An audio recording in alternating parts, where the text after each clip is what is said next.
Sifu. I got him right away, and I really enjoyed having him as a character. He has very high damage skill, and I was looking forward to his next skills. He says he's a healer warrior, which means he's going to get buffs from any other warriors, and eventually he'll get a heal ability as well. Downside for him, again, is that it's very difficult to get any additional tokens for him to bring him up to higher star levels, but he does start out as a 3-star, so he has very strong stats right out the gate as soon as you get him. He is one, again, for the same reason. You can't farm to try to get him. You can't farm tokens.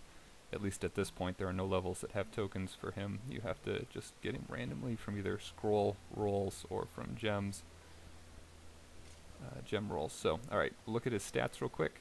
So he does have a bonus against dark units. At the same time, they have a bonus against him, so it's not a great help. He does dodge fairly often. They don't put a, I guess, percent there. There, they've got it down at the dodge chance. So almost 20% dodge chance, which is pretty good. That seems to happen quite a bit. Medium to low health. He's pretty easy to kill. Even that's not my favorite to have. I'd much rather have higher defense and higher health than a dodge chance. It's just a better chance that he's going to be taken out quickly, and I won't have any chance to heal him. So that part makes him a little bit more of a liability as you go further in. Look at his abilities. This Feat of Fury, it does 3 attacks, and it looks like that 3 is constant, so it's not going to increase as you continue to level this up. But here the base damage at this level for 23 is 350. He really does a lot of damage, so even if you're not attacking a dark type, even if you don't have any other multiplier on it, he's just about able to take out most other characters that are on the same level. He does a lot of damage to bosses if you're going to use it there. So he works well on the team. You can use him for PvE. I don't, for the same reason as Lady Nimrod. At this point, there's no other team benefit besides being a hard hitter, and here, both cases, they're fairly squishy characters, and it's only a single person with no status effect attack that they've got there. So. But he's still very strong that way.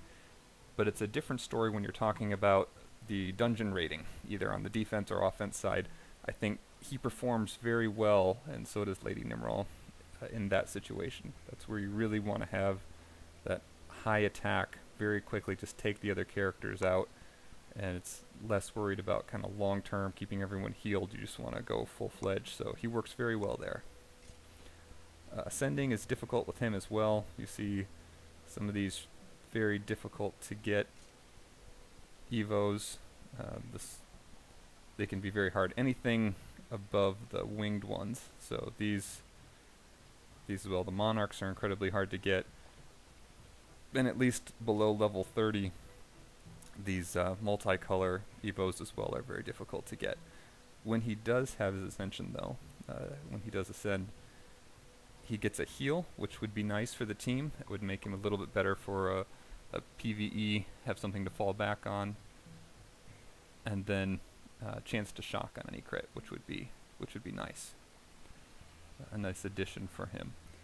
So overall, recommendation: if you've got him, if he's early and you don't have too many other characters, he works well for PvE. But generally, even later on, when you've got a lot of options for PvP, when you're raiding dungeons or defending your dungeon, he's still a pretty good choice.